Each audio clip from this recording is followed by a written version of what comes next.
10 stratégies pour éviter la faillite. Tu sais, il n'y a aucune entreprise sur la planète Terre qui ne fait que monter. Tout le monde passe à travers des moments difficiles. On peut penser à McDonald's et à Coca-Cola. Depuis ces dernières années, ils ont vu leur chiffre d'affaires descendre dû à la promotion de la santé. Maintenant, les gens veulent mettre la malbouffe de côté. Alors, ils n'ont pas eu le choix de s'ajuster afin de remonter leurs chiffres. Prenons l'exemple d'Apple. En 1985, Steve Jobs s'est fait mettre dehors de sa propre entreprise. C'est incroyable. Quelque temps plus tard, Apple était en chute libre également. 90 jours, imagine-toi, 90 jours avant la faillite d'Apple, Steve Jobs revient à bord, il met un produit innovateur sur pied. À cette époque-là, c'était le iMac et ensuite, l'entreprise est repartie.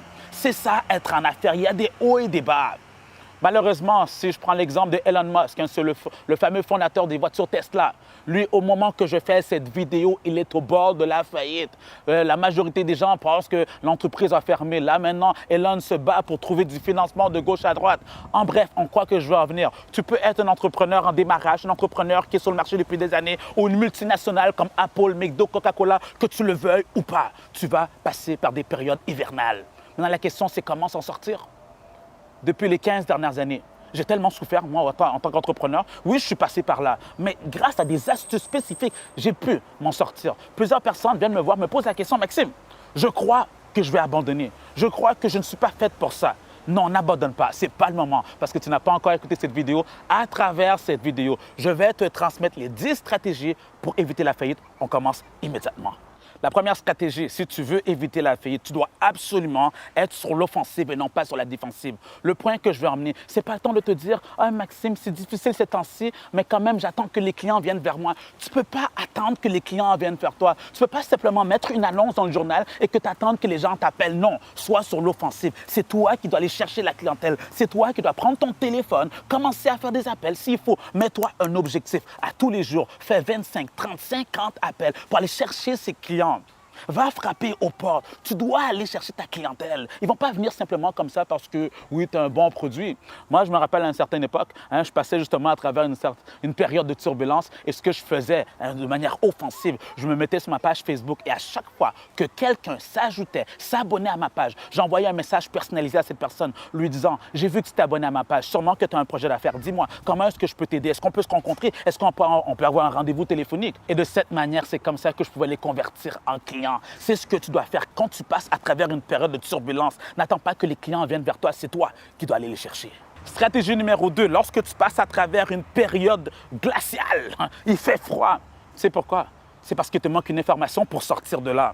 Et cette information, il faut que tu ailles la chercher. C'est pour ça que je te recommande en deuxième stratégie, va suivre une formation, va dans des conférences, participe à des séminaires. C'est tellement important. D'ailleurs, pour 3 raisons que je t'encourage fortement à participer à des conférences. La première raison, c'est pour étouffer cette voix négative qui te parle sans arrêt. Si tu restes dans ta chambre, si tu restes chez toi, cette voix te parle, tu perds ton temps. Qu'est-ce que tu fais? Tu vas devenir dépressif.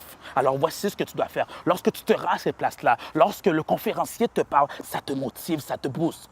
Et en parallèle aussi, je te dirais, à tous les matins, écoute des audios. Moi, ça fait des années que j'écoute des audios. Ça me motive, ça donne une direction à ma journée. Si tu as besoin d'un programme audio, je te conseille le mien, 365action.com. Va faire un tour là-dessus. Et j'en profite aussi pour, si tu as vu le film Le Fondateur, le film de McDonald's, lorsque Ray Kroc était dans sa chambre de motel, ses affaires allaient mal. Tu te rappelles ce qu'il a fait? Il a pris un gros disque. À l'époque, il n'y avait pas de iPod ni de MP3. Donc, c'est comme ça qu'il écoutait son audio. Il s'assoyait ensuite sur son lit, puis il écoutait ces paroles-là qui le motivaient à aller de l'avant. Donc, la première raison pour laquelle tu dois absolument participer à des séminaires, à des formations, à des conférences, c'est pour étouffer cette voix négative, c'est pour la motivation. Et la deuxième raison, c'est pour trouver des contacts. Tu ne sais jamais à côté de qui que tu es assis. Ça se peut que la personne qui est assise à côté de toi, c'est cette personne-là qui va t'ouvrir les portes. Donc, ne néglige pas cela. Le réseautage est important en business. Il est probable aussi que la personne qui est assise juste à côté de toi vit une période difficile également. Donc, juste le fait d'unir vos forces, c'est ça qui va vous motiver à ne pas abandonner et à continuer. Et la troisième raison pour laquelle que je t'encourage à participer à des conférences, à des séminaires, c'est justement pour trouver des stratégies pour sortir de cette fameuse situation délicate, difficile que tu es en train de vivre. Oui, tu n'es pas juste là pour écouter. Non, tu es là pour trouver des astuces. Parce que tu sais, l'information que tu es en train de rechercher, il est fort possible que cela ne se retrouve pas dans ton champ de vision. Je m'explique. Il y a des informations que tu sais que tu ne sais pas. Je vais répéter. Il y a des informations que tu ne sais pas. Exemple, tu sais qu'il faut que tu fasses du marketing, mais tu ne sais pas comment le faire. Par contre, il y a des informations que tu ne sais pas, Tu es juste ignorant sur le sujet. De ce fait, lorsque tu participes à ces formations, à ces conférences, à ces séminaires, c'est là que tu reçois ces astuces-là et qui te permettent d'en sortir. Une anecdote par rapport à ça, c'était en 2012. C'est une des périodes les plus difficiles que je suis passé lorsque j'ai mis ma firme en place. J'étais découragé, je ne savais pas qu'est-ce que je devais faire. Puis je me rends à une de ces conférences, un séminaire de 3 jours. Je me suis dit probablement que je vais trouver une réponse à toutes mes questions. Pendant les 3 jours, je prenais des notes. Et c'est la dernière journée. Le conférencier a terminé comme ça. Ce que vous produisez maintenant, je vous donne le défi de produire 10 fois plus. Et je suis reparti avec cette phrase-là à la maison. Et à l'époque, je rencontrais à peine une dizaine de personnes par semaine. Maintenant, je me suis dit, mais comment est-ce que je peux rencontrer fois 10, 100 personnes en une semaine? C'était irréaliste, illogique. J'ai passé des jours à réfléchir à cela. Jusqu'au moment que j'ai trouvé ma solution. Je me suis dit, il faut que j'organise ma première conférence. Et devine ce que j'ai fait. Je n'ai pas réfléchi parce que tu sais que la plus grande qualité de ceux qui réussissent, des entrepreneurs, c'est leur rapidité d'exécution. J'ai pris le téléphone, j'ai appelé un hôtel à Montréal, ça s'appelait l'Hôtel Gouverneur, en plein centre-ville de Montréal. J'ai parlé à la dame, je leur ai dit, en passant, j'aimerais louer une salle de 100 personnes. Dès que j'ai raccroché, je savais que j'étais dans la bonne direction. Là, maintenant, j'ai commencé à prendre mon téléphone, à faire mes invitations, à aller voir les gens en leur disant que j'ai un gros événement qui se prépare. Et ce que j'ai réalisé d'ailleurs à travers le temps, c'est le même effort que ça va te demander d'organiser un petit événement que d'organiser un grand événement. Alors vas-y avec le gros. Le jour J est arrivé. C'était le 1er décembre 2012. Ce fut un événement exceptionnel. Une centaine de personnes sont venues participer à cette conférence. Mais non seulement ça, j'ai généré plus de 35 000 $ de ventes en 7 journées.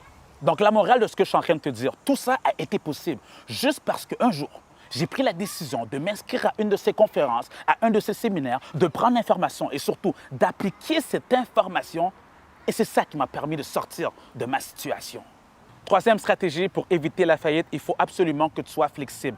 Maintenant, je fais référence au fait qu'il faut que tu fasses des deals. Quand je te parle de deals, je ne te dis pas nécessairement de baisser tes prix. Simplement, retravaille tes packages, retravaille tes forfaits. Si tu avais l'habitude de vendre 2 gâteaux à ce prix-là, maintenant, offre 3 gâteaux au même prix. Et quand on parle de flexibilité, on parle aussi du fait que si le client t'appelle et te dit « Regarde, est-ce que tu peux aller me livrer mon gâteau à la maison? Je suis à 45 minutes de chez toi. » C'est pas le temps de te dire « Non, c'est pas dans notre politique. Regarde, tu passes à travers une phase hivernale. Arrête de faire ton roi, arrête de faire ta reine, prends ta voiture, prends ton transport en commun, marche à pied s'il faut, va voir le client, offre-lui un service exceptionnel. C'est comme ça qu'il va être satisfait, qu'il va te référer d'autres clients. » Et quand je parle aussi de flexibilité, c'est avec ton staff, avec les personnes avec qui tu travailles. Il faut que tu sois vrai avec eux en leur disant que présentement, les chiffres ne sont pas au rendez-vous.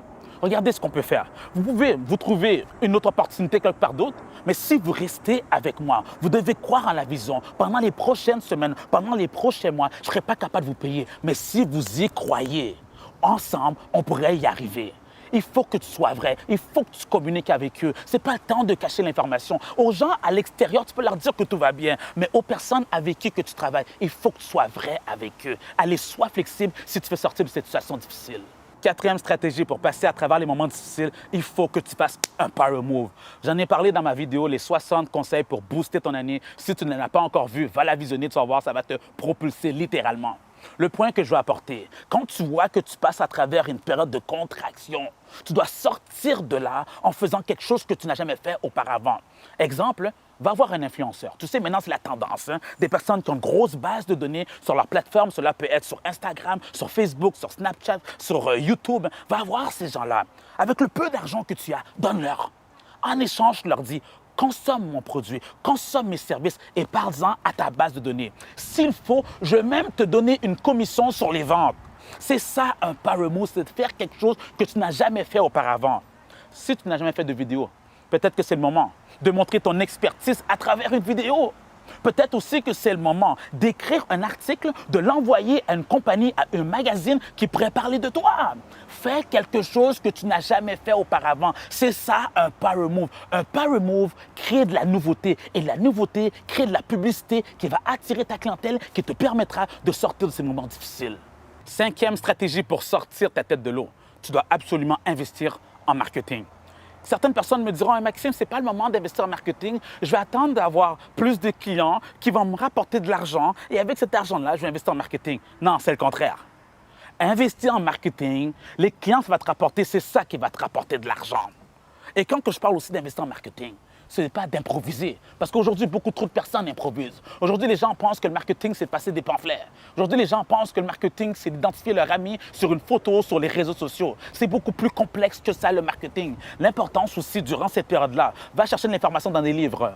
Va participer à des conférences, comme que je le disais. Participe à une formation. N'improvise pas ton marketing parce que sinon, tu vas perdre ton argent. Moi, je me rappelle, pendant un certain moment, justement, je passais à travers une période hivernale. Comme je vous dis, j'ai tellement eu de hauts puis de bas. Il me restait uniquement 1 000 $ dans mon compte de banque. En parallèle, je me rappelle que j'étudiais beaucoup la plateforme de Facebook. Les publicités Facebook venaient d'être lancées. Je ne comprenais pas trop c'était quoi. Je lisais là-dessus. J'allais sur des blogs. Je lisais des livres là-dessus. J'essayais de comprendre c'était quoi. Et lorsque j'ai vu mon compte de banque avec uniquement 1 000 $, je me suis dit, Maxime, qu'est-ce que tu fais avec cela? Et il y a une petite voix qui me parlait, qui me disait, protège cet argent. Il se peut que tu vas avoir un imprévu qui arrive, au moins, tu ne vas pas tout perdre. Protège cet argent. Mais il y a une autre voix qui me disait, si tu es un vrai entrepreneur, tu sais qu'est-ce que tu dois faire. Tu sais qu'est-ce que j'ai fait? J'ai pris le 1 000 $ au complet, je l'ai mis sur Facebook. Ça a été la meilleure stratégie que j'ai faite depuis mon parcours entrepreneurial lorsque j'ai commencé la firme Maxime Victor. Ça a tellement explosé, ça m'a ramené des clients. Et ce que j'ai compris justement avec cette histoire, c'est que j'aurais pu garder cet argent et le protéger et finalement tout perdre. Mais la manière que j'ai agi, c'est comme ça que tout entrepreneur doit agir. Dis-toi, vaut mieux mourir en te battant, en avançant, que de mourir en reculant, en fuyant. Un vrai entrepreneur, il se bat, il va vers l'avant, il prend des risques et c'est comme ça que tu sortiras de ta situation. Tu sais, lorsque tu passes à travers une période hivernale, c'est plus le temps de te plaindre, c'est pas le temps de parler de tes problèmes. On le sait déjà que tu as des problèmes. C'est pour ça, comme 6e stratégie, je te dirais, focalise sur les solutions, focalise sur les résultats. C'est pas le temps de te dire « Ah, mais Maxime, j'ai des problèmes, il manque 10 000 $ pour sortir de là. » C'est pas qu'il te manque 10 000 $. La véritable question que tu dois te poser, c'est comment trouver ces 10 000 $. Ah, mais Maxime, c'est difficile. Je pense que je vais retourner sur le marché du travail. Je pense que je vais me trouver un emploi. Non, dis-toi que c'est temporaire. Tout entrepreneur passe par là. Tu sais, les guerriers voient les problèmes comme des défis à relever. Et monsieur, madame, tout le monde, la masse des gens voient les problèmes comme une malédiction, comme de la malchance. Arrête de te plaindre, arrête d'être une victime. Sors ce guerrier en toi, cette guerrière en toi et fonce pour sortir de ton problème. 7e stratégie, si tu veux éviter la faillite, il faut que tu contrôles ton énergie. Avoir une énergie positive. Je te recommande fortement, va faire des recherches là-dessus. La loi de l'attraction, c'est tellement important d'en connaître davantage sur le sujet, car ton énergie contrôle ton environnement. C'est présent, même si tu ne le sens pas, même si tu ne le vois pas. Lorsque tu vas rencontrer un client, tu peux être bien habillé, tu as fait une belle présentation, tu étais bien préparé, mais à la fin, le client te dit « Non, je ne veux pas tes services ». Tu te poses la question « Mais pourquoi ?» C'est l'énergie que tu dégages. Le client le ressent. C'est pour ça qu'il faut que tu contrôles ton énergie et cela commence par tes pensées. Ce qui rentre dans tes pensées. Et bien sûr, fais attention à qui est-ce que tu prends tes conseils. Ne parle pas à n'importe qui et n'écoute pas n'importe qui. Ce qui m'amène à mon prochain point, le point 8, entoure-toi de personnes stratégiques. Lorsque je parle de personnes stratégiques, ce sont des gens de manière technique, de manière stratégique, qui te donneront des conseils pour sortir de tes moments difficiles. Tu n'as pas besoin de personne qui t'écoute en train de te plaindre, ça va mal, ça va t'apporter absolument rien. Donc, la première personne que je te conseille, il te faut un coach. Un coach d'expérience, une personne qui est passée par ces périodes afin de te donner les bonnes façons de faire. J'aime prendre l'exemple des couples mariés. Lorsqu'un couple marié passe à travers une période hivernale, est-ce que tu crois qu'ils vont aller prendre les conseils d'un célibataire? Qu'est-ce que le célibataire va leur dire? Ah, lâche-le, lâche-la, tu perds ton temps. C'est le même aussi en tant qu'entrepreneur. Va pas écouter ton cousin, ton meilleur ami ou même ta mère. Ils ne sont pas entrepreneurs, c'est des employés. Ils vont simplement te dire, regarde, c'est correct, tu as essayé, maintenant on va te trouver un emploi. Fais attention à qui est-ce que tu prends tes conseils. Tu dois prendre les conseils d'un entrepreneur, une personne qui est passée par là, une personne qui a réussi en affaires. Je veux être cette personne pour toi. Je veux te coacher. Je veux te propulser afin que plus jamais, lorsque tu passeras à travers des moments difficiles, tu vas prendre les conseils de n'importe qui. Et la deuxième personne que tu devrais avoir à tes côtés, c'est une personne aussi qui est en affaires comme toi, qui a débuté au même moment que toi. Vous êtes au même niveau, que vous pouvez échanger de manière régulière. Ça fait du bien. Ne garde pas ça en toi parce que sinon, ça risque d'exploser. Il faut que tu sors cela. Parle à ces personnes-là. C'est bien aussi les masterminds. Un petit groupe de personnes qui se rencontrent, 4, 5, 6 personnes qui se rencontrent mensuellement.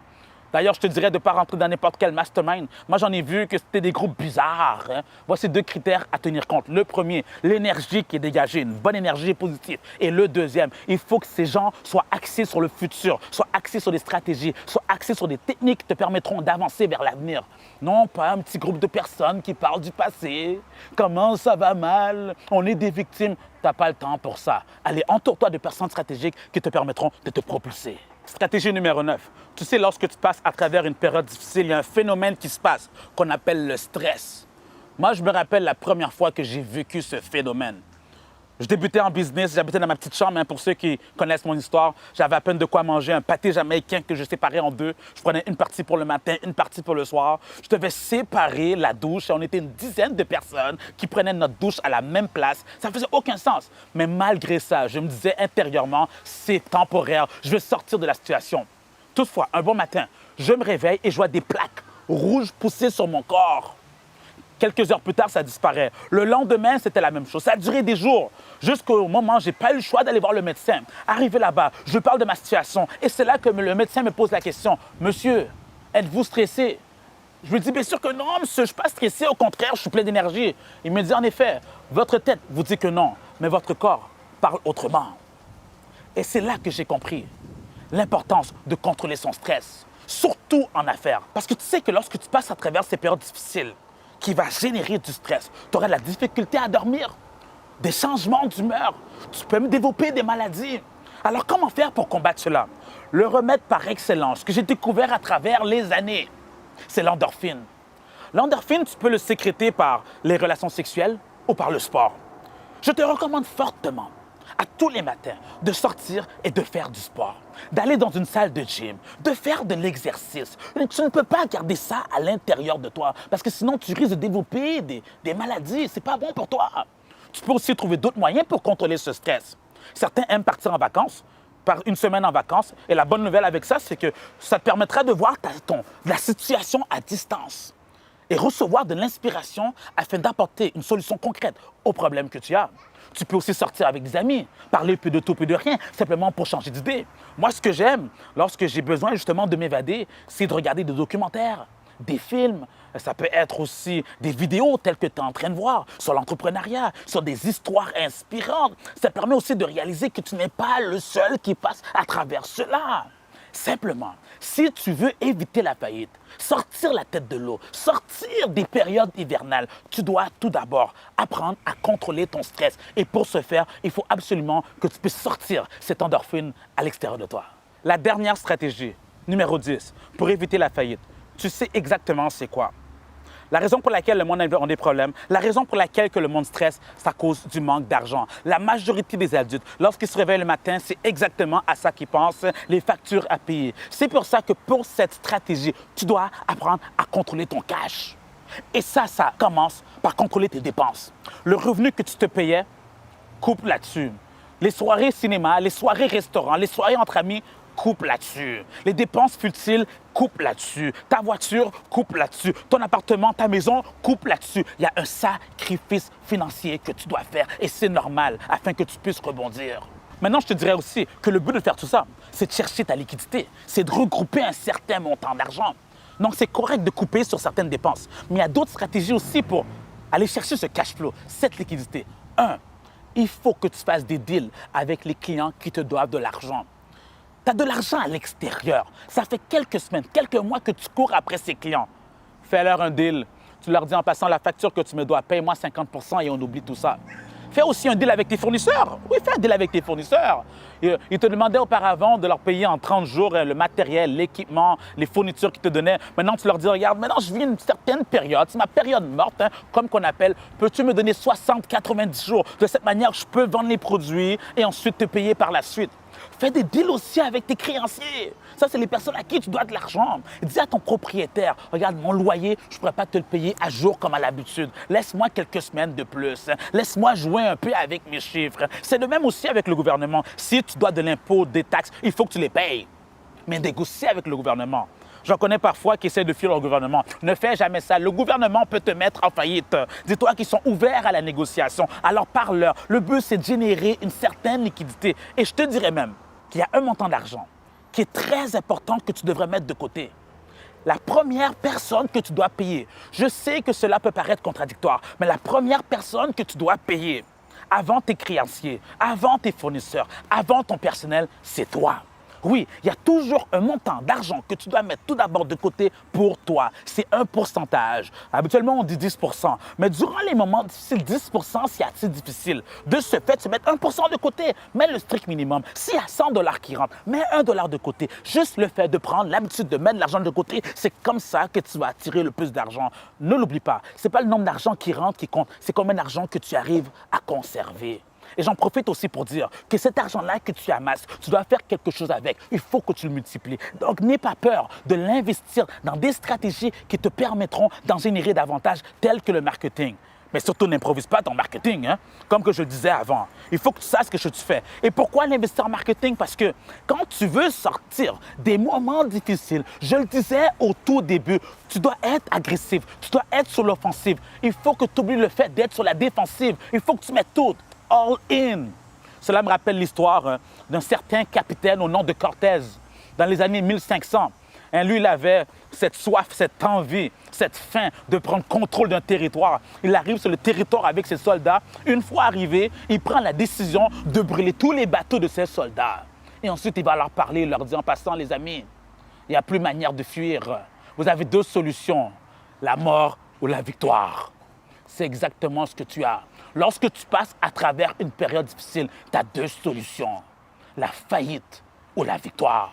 Dans ton cas, ça va être la victoire. Et la seule manière d'avoir la victoire, c'est lorsque tu mets absolument tout. C'est lorsque tu te donnes à 100%. N'essaie pas d'avoir un pied à l'extérieur et un pied à l'intérieur. Reste à 100% à l'intérieur. Le secret en business, c'est la persévérance, c'est la constance, c'est de ne jamais abandonner. C'est ça qui te formera. C'est ça qui te permettra d'être beaucoup plus fort en tant qu'entrepreneur. Comme on dit souvent, ce qui ne te tue pas te rendra plus fort. C'est à travers ces épreuves-là que tu pourras grandir. C'est à travers ces épreuves-là que ton entreprise sera beaucoup plus solide. Et surtout, si tu suis les 10 stratégies que je viens de te transmettre, je peux te garantir qu'à tous les niveaux, tu en sortiras gagnant.